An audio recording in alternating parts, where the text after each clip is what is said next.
The Nobel Prize Committee specifically honored them for, quote, the discovery of macroscopic quantum mechanical tunneling and energy quantization in an electric circuit. That might be hard to decipher a phrase for the layperson, but behind it is an incredible amount of hard work, dedication, and creativity. A willingness and an ability to question the status quo, a dedication to constructive collaboration, and an unwavering zeal for discovery and exploration. These are the things Nobel Prizes are made of, and these are the very attributes that define Berkeley as this university's being one of society's most valuable assets. Call it a coincidence, but it was only last Friday when I joined Governor Newsom and leaders from California, the California legislature, to announce here at Berkeley that Berkeley will be the launch pad for Quantum California, the state's new effort to, one, support the best research facilities, two, to foster a quantum industry here in the state of California, and three, build the quantum workforce for the future. For a campus community dedicated to advancing the greater good, the promise of this science could not be more exciting. We can envision its benefits in fields like cybersecurity, drug discovery, new materials, scientific simulations, and other massive computing applications. Berkeley's ability to play an essential role in this initiative and similar ones across the scientific spectrum would not be possible without extraordinary scholars like John Clarke. Their work and discoveries in fundamental scientific research so often set the stage for the development of new technologies, products, and services that support the prosperity, health, and well-being of people around the world. Indeed, so often we cannot proceed to those things as a society until we understand the underlying mechanisms. John, on behalf of our university, I want to thank you for your contributions and accomplishments, and for helping to make Berkeley a quintessentially American institution, a place where we embrace and advance exploration, innovation, individuality, economic mobility, entrepreneurship, and freedom of thought and expression. There is one bit of bad news, however. As you may know, the members of our football team recently lit up the online world with a new decal on their helmets, the number 59, the number of Berkeley affiliates who had won the Nobel Prize as of last Saturday. Sorry, gentlemen, but your helmets are out of date. 60 is the new 59. Fiat Lux. Go Bears. I'll turn it over to Steve Kahn. Thank you. Thank you very much for your comments. Yeah, thanks, Rich, and congratulations, John. I've known John since I came to Berkeley as a graduate student in the late 70s, and then joined as a faculty member, as a colleague in the department in the 80s. I was present on campus when John and Michelle and John Martinez did these amazing experiments in the 80s. John Clarke is a treasure to our physics department at Berkeley. He's been a member of our faculty for the vast majority of his professional career. He is personally responsible for pioneering a large number of major developments in physics, several of which I think in the views of many of us are Nobel Prize worthy. But this particular set of experiments that John, Michelle, and John Martinez did in the 80s, I think were recognized by the Nobel Committee, partly because of what Rich said. They really pioneered the development of macroscopic quantum circuits that function like artificial atoms and have given rise to the technology that today is emerging as an enormous new industry for California and for the world, that of quantum information science and quantum computing. John not only pioneered this work in his own laboratories, but also trained an enormous number of students and postdocs who went on to themselves become leaders in the field including Michiel Devereux and John Martinez.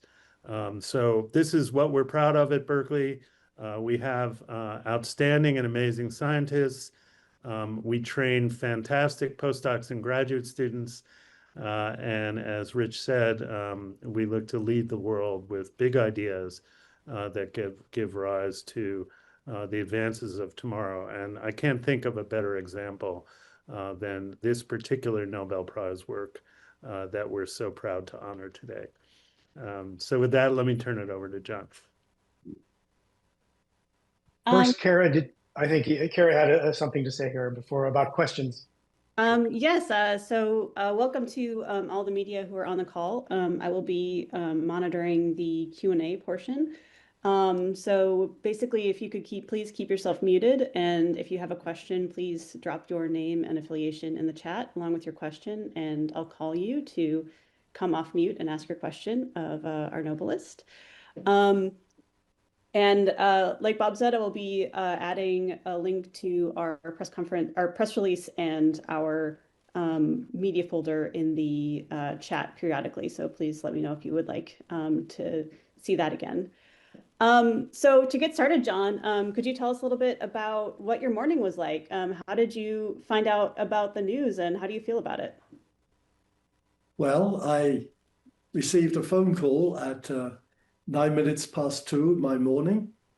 And I thought, well, this is obviously a joke call and maybe I shouldn't bother to answer it. But in the end, I decided to pick up the phone. And then a voice from Sweden introduced himself and said that he was calling to congratulate me that I had shared the 2005 Nobel Prize in Physics. And I wasn't quite sure at the beginning whether or not this was a sort of a joke call, but it turned out, it soon became clear that it was real. And so they spent a lot of time explaining the call and pointed out that I would, of course, with my two colleagues, be invited to the Nobel Prize ceremony on December the 10th. And so it went on. And I was sitting there just feeling completely stunned. It had never occurred to me in my entire life that anything like this would ever happen. But then they interviewed me for a while and asked me just a bunch of questions, I think, for their information as much as anything else. And so it went on. And at the end of all this, well, I thanked them profusely and said that I was deeply honored, of course, to receive the Nobel Prize, which I had never expected. And so after maybe 30 or 40 minutes, the conversation came to an end. And then very shortly afterwards, I started to get email. And then I had people banging on my door wanting to interview me. I think the first time was at 3 in the morning. There was someone banging on my door. And I said, no, thank you, not at this time of night. But subsequently, later in the morning, then I answered these calls and had a discussion. But at the same time, email was pouring in. And I had never realized that people in the Bay Area were reading their email at 3 in the morning and 4 in the morning and 5 in the morning. And this email just poured in. And I haven't really had a chance even to look at it all, but I must have received close to 1,000 emails today. And I'm not quite sure. Well, it's going to be hard to reply to all of those. The person I was most happy to receive an email from was Brian Josephson. And Brian Josephson won the Nobel Prize many years ago now for the invention of Josephson tunneling. And Brian was in the same lab as I was, overseen by Brian Pippard, later Sir Brian Pippard. And I got to know him very well. And he had invented Josephson tunneling, which has led to innumerable number of applications in various forms. And my thesis advisor said, well, John, this is what you should be working on.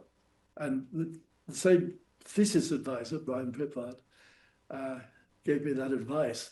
But unfortunately, it wasn't possible to make thin film Josephson junctions. And the first Josephson junctions had actually been created with thin films, and we didn't have a thin film technology. And so all this went on, and this enabled me to invent different kinds of devices that were not made out of thin films. And I think the most important of these was the SQUID, the superconducting quantum interference device, which was invented by a group in Chicago. And so I potted away and I made these devices that were not made out of thin films. And eventually one of them actually worked. It was called the SLUG, the superconducting low inductance undulatory galvanometer. And that's what really got me going in my career. And I think a lot of this was due to the fact that Brian Josephson was in the same building and he was always talking to me and giving me advice. That's wonderful. Yeah, one of the great things about the Nobels is it really brings people together around science and being interested in science. Jana Katayama at KTVU, you have a question. Could you unmute yourself and ask your question? Yes, I do. Thank you, Cara. And congratulations to you, Professor Clarke. Thank you for doing this. I just wanted to ask you personally, we've seen a lot about the work that you did, but I just wanted to ask you about your own research and your approach to it. Were there ever any times when you were frustrated with your research or came up against challenges? And from that, do you have any advice to young people who might be really inspired to pursue research and science about how to work through those challenges? Well, I think the simple answer to that is you have to keep trying. Of course, you have to have some conviction, either from your thesis advisor or from your own energy, that this is possible. But I think that there are very few projects that I started on that, in fact, I completely gave up on. And I think it's a question of trial and error and patience and understanding if it doesn't work, why it doesn't work. Thank you. Seth Bornstein at the Associated Press, you had a question. Could you unmute yourself and ask a question? Yes, thank you very much for doing this, and congratulations, Dr. Clarke. In your when you spoke with the a Swedish Academy this morning, you mentioned cell phones as an application. Can you explain, trying to use as much layman language as possible, as how your work translated into the cell phone technology we've seen? And in terms of, is there more hope for the future than what we've actually seen so far? In other words, especially with quantum computing, is there far more promise ahead than what we've already seen from your work? Well, I think to answer that question, I have to say a little bit about what we did. And the citation from the Nobel Prize Committee was for the discovery of macroscopic quantum tunneling and energy quantization in an electrical circuit.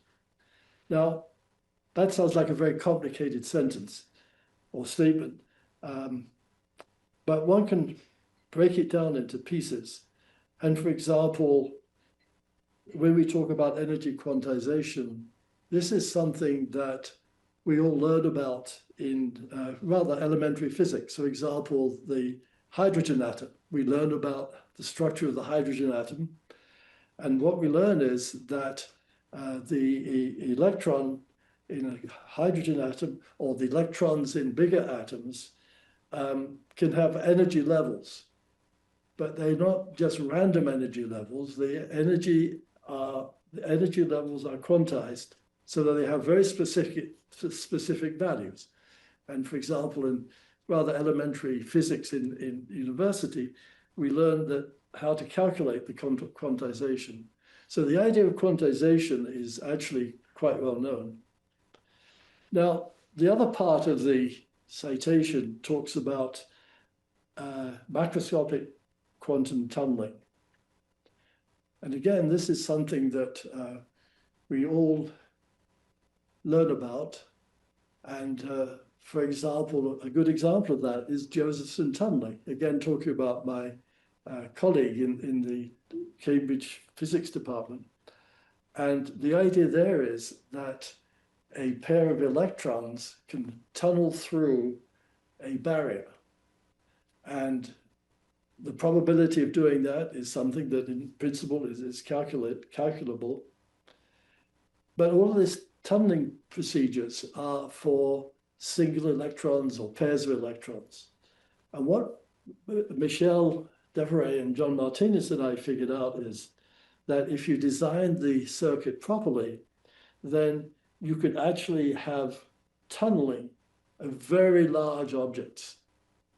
And that's where the macroscopic tunneling comes from.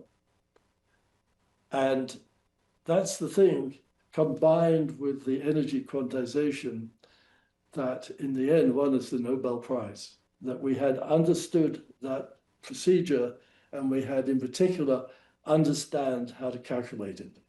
And this is 40 years ago. And all this came about in due course, not in a year or two, but over the years, that this sort of process is in fact part of our phone system. My iPhone basically works on that procedure.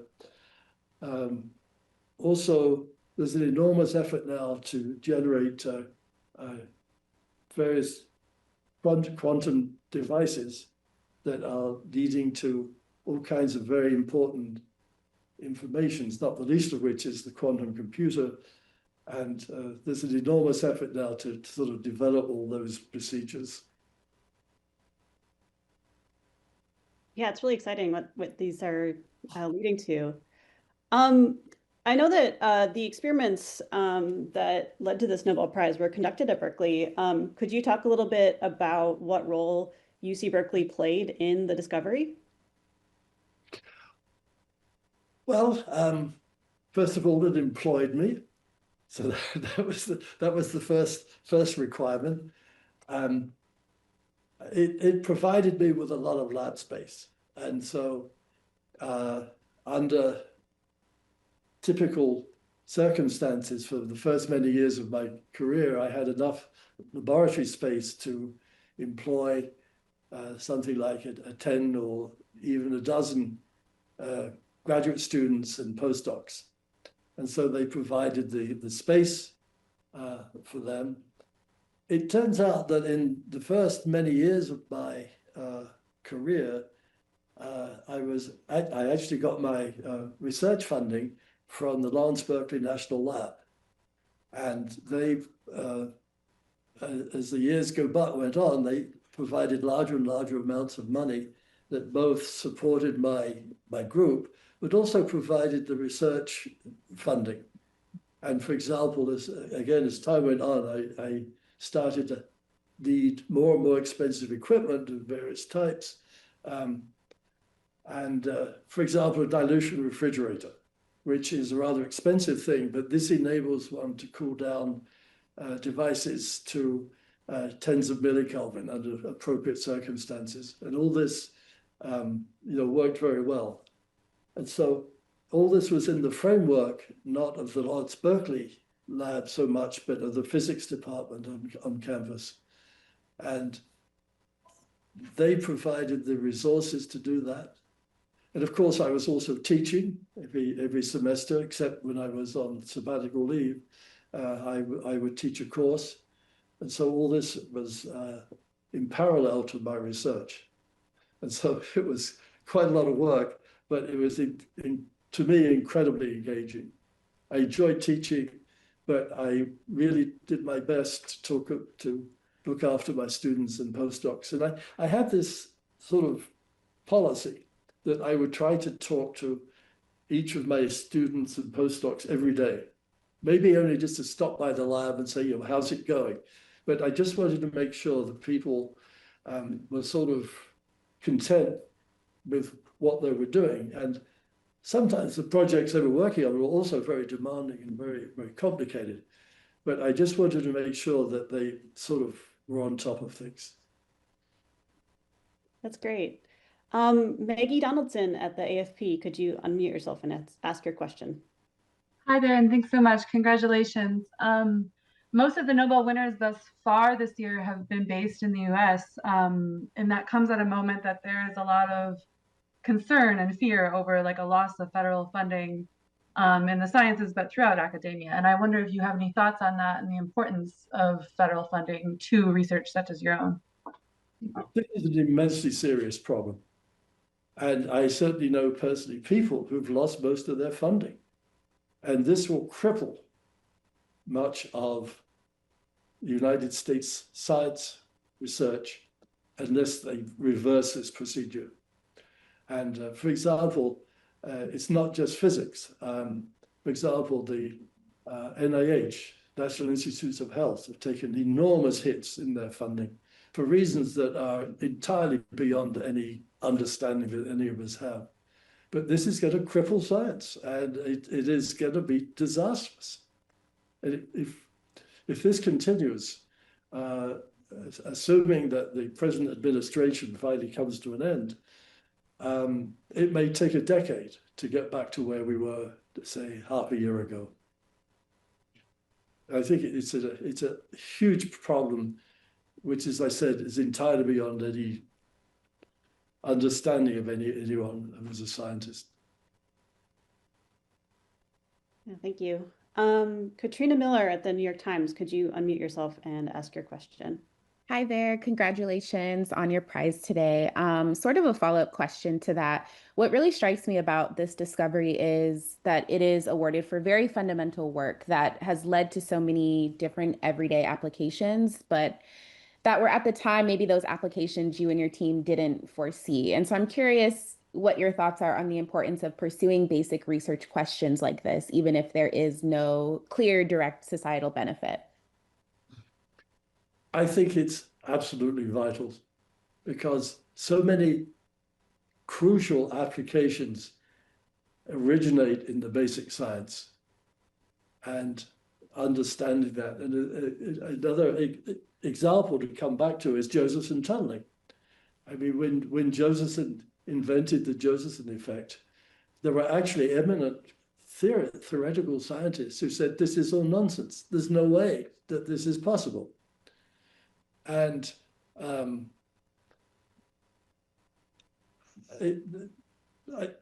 think that it's so important to do this basic science because you don't know what the outcome is going to be. I mean, some outcomes are more important than others, but you don't know. And for example, Michelle and John and I had no way of understanding the importance of this effect that actually led to our Nobel Prize. If you'd asked us 40 years ago, we would have said, well, yeah, it's an interesting thing. We're glad to have done this and we understand it, and move on. And you just don't know how it's going to evolve because other people will pick up on the idea and develop it.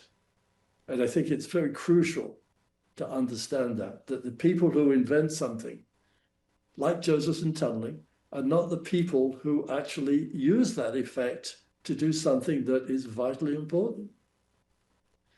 And that's why you have to keep on trying to do this very basic science because you just don't know what's going to come out of it.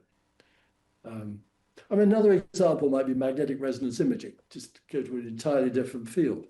That I think that when this was first developed, people thought, well, it's an interesting thing.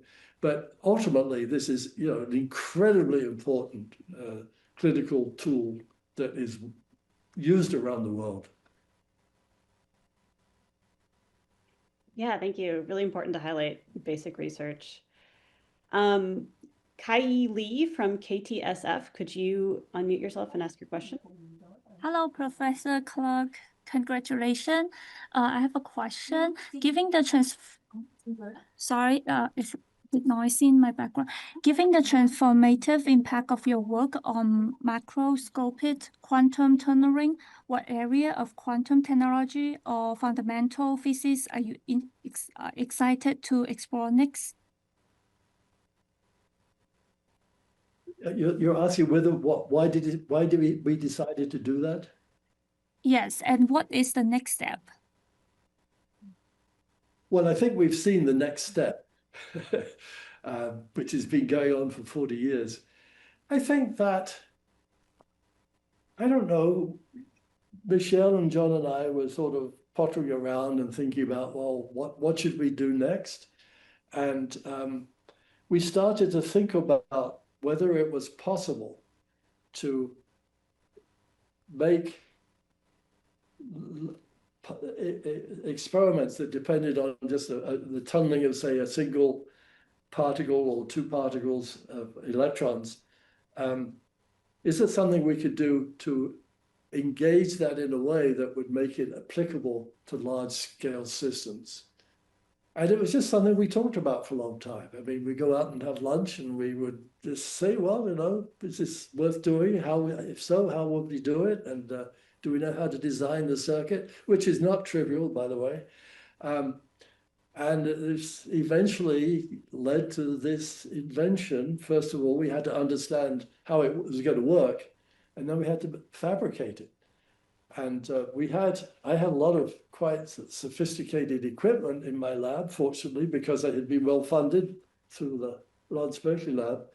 And so we had to have a means to lower the temperature, as I said previously, to some very low temperatures.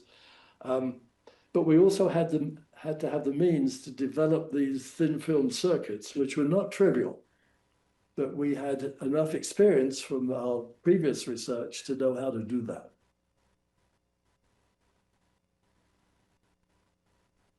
Thank you. Leah Worthington at California Magazine, could you unmute yourself and ask your question? Yes, thank you so much, and congratulations. I work for California Magazine at Berkeley, and so I just want to pick up on a thread that Kara started. I'm curious if you think, you talked a little bit about resources and financial support. I'm curious if you think there's something unique about the culture or environment at institutions like particularly Berkeley that facilitate research like yours and like your fellow winners. Yes, well, we have a lot of resources from people who help us to do things, not necessarily scientists and certainly not faculty. But for example, we had a very important workshop back in those days where you could go and fabricate things if you knew how to do that.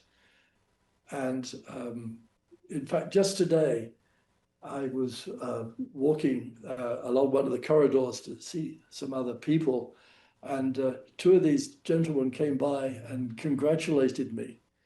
And they said, we're so happy that you were able to win the Nobel Prize today.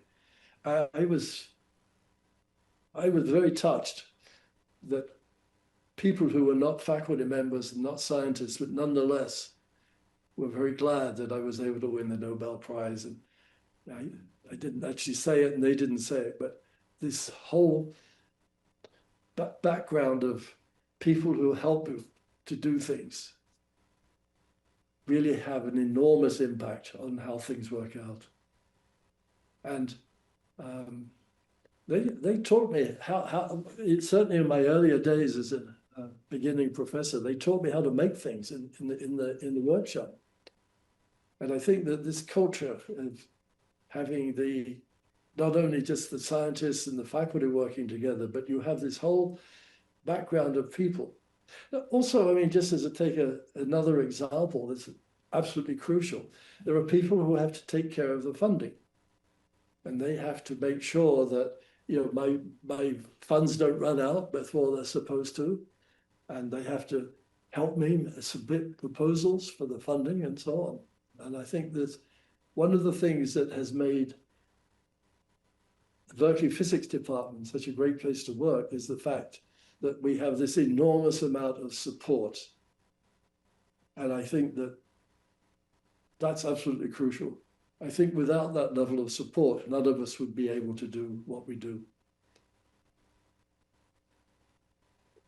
Thank you. I think I'm going to get 2 more questions from the chat and then we'll wrap up.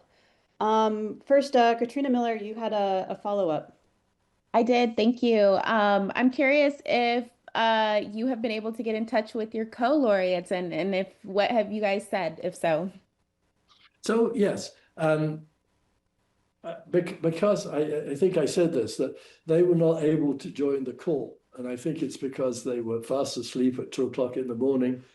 And I talked to one of them, he says, well, he always muted his cell phone at night.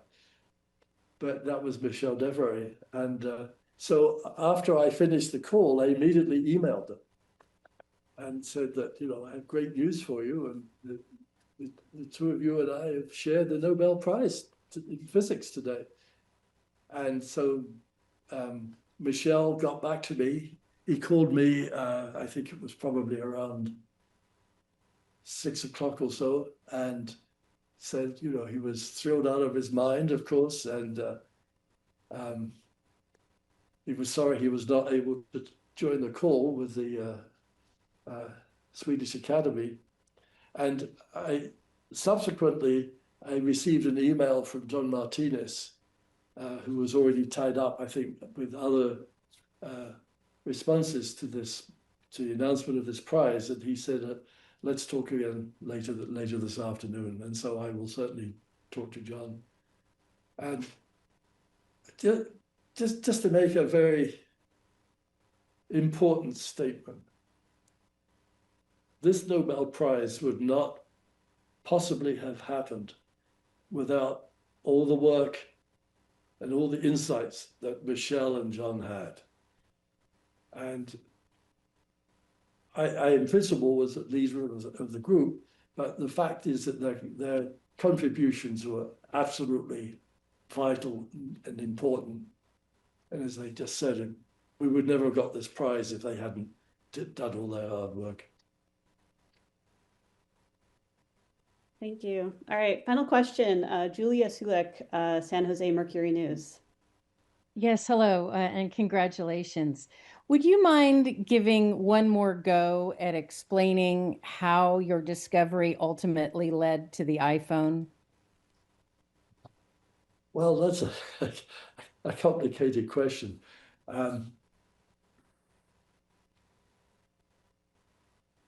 It's because this discovery, the idea of macroscopic quantum tunneling and energy quantization, can be used to make very sophisticated things that would not otherwise be possible to work out. You wouldn't be able to, I think you wouldn't have an iPhone today, and you certainly wouldn't have anything that looks like a quantum computer today, unless you had this discovery, because that enabled you to make things that originally we thought of. You know, if you go back something like 100 years, that's when, first of all, quantum mechanics was invented. And quantum mechanics for decades was clearly really the subject of atoms. And the fact that our discovery enabled this to be applicable to something that you can consider to be, you know, a giant atom, a gigantic atom. And that's what made all this other technology possible. And for example, you know, if you think about quantum computing, it's quantum, but a computer is a very complicated device. And so if you can make it work at a quantum level, that's a real advance. Thank you. And maybe to end on a lighter note, or at least a slightly less complicated note, how do you plan to celebrate this afternoon? Well, we're going to have a department party at 3 o'clock. And I don't quite know the details of that beyond where it's going to be held. And I'm sure that there will be enormous numbers of faculty and graduate students there and postdocs. And so that's scheduled to be at 3 o'clock. And I'm particularly happy to say that my daughter, who lives in San Francisco with her family, I have 2 grandsons, she's going to join that event. And I'm so happy that she's able to join us. And I think all my colleagues will also be very, very happy to see her. Thank you, Professor Clarke. Thanks to everyone in the audience for their great questions. And thanks to Chancellor Lyons and Dean Kahn. And again, I want to remind you that if you need images or video, please check the folders that in Google Drive that were pasted in the chat. And if you have any other questions, you can email us in the news office, especially me and Kara, who will respond very quickly. And with that, I'd like to bring this to a close. And again, congratulations, Professor Clarke, on winning the Nobel Prize today. Thank you so much, and thank you for arranging this event. Goodbye, everybody. Bye. Wow. 15 minutes became 40 minutes. Hard to do it that quickly, isn't it? That was great. Hey, John, Yeah. you can turn off your favorite light now. Well, you put it high enough because I was looking at the screen. That wasn't a problem. Get you something else. I think You can take Recording stopped.